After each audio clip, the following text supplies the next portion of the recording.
With the last interview ಇದೆ. So what is the difference you're finding?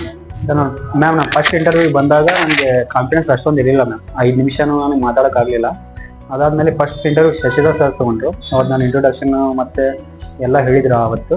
ಮತ್ತು ಅದಾದಮೇಲೆ ಅವರು ನಮ್ಗೆ ಹೇಗೆ ಮಾತಾಡಬೇಕು ಅವತ್ತೆಲ್ಲ ಇಂಟ್ರೊಡಕ್ಷನ್ ಕ್ಲಾಸ್ 2 ಅವರ್ಸ್ ತೊಗೊಂಡಿದ್ರು. ಅದಾದಮೇಲೆ ಇಂಟರ್ವ್ಯೂ ನಡೀತಾ ಹೋಯ್ತು. ನಾನು ಅವತ್ತು 7 ಮಿನಿಟ್ಸು ಮಾತಾಡೋಕ್ಕಾಗಲಿಲ್ಲ.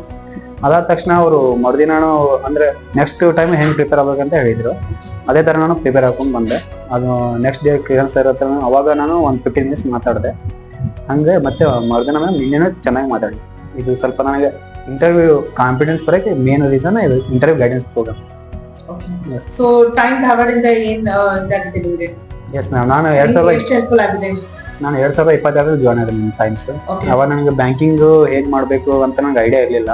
ಬ್ಯಾಂಕಿಂಗ್ ಸಿಲೆಬಸ್ ಅವಾಗ ಚಂದ್ರ ಸರ್, ರವಿ ಸರ್, ಶಬ್ಬಾ ಸರ್ ಎಲ್ಲರೂ ಅವರು ಕ್ಲಾಸಸ್ಸಲ್ಲಿ ಚೆನ್ನಾಗಿ ಎಲ್ಲ ಹೇಳಿದ್ದಾರೆ. ನಾನು ಅದು ನನಗೆ ಪ್ರಿಪ್ರೇಷನ್ಲಿ ಸಿಕ್ಕಾಪಟ್ಟೆ ಹೆಲ್ಪ್ ಆಗಿದೆ. ಮತ್ತು ನನಗೆ ಬೇಸಿಕ್ ಫೌಂಡೇಶನ್ ಆಗೋದು ಅದು ಕರೆಕ್ಟ್ ಆಗಿದೆ. ಓಕೆ.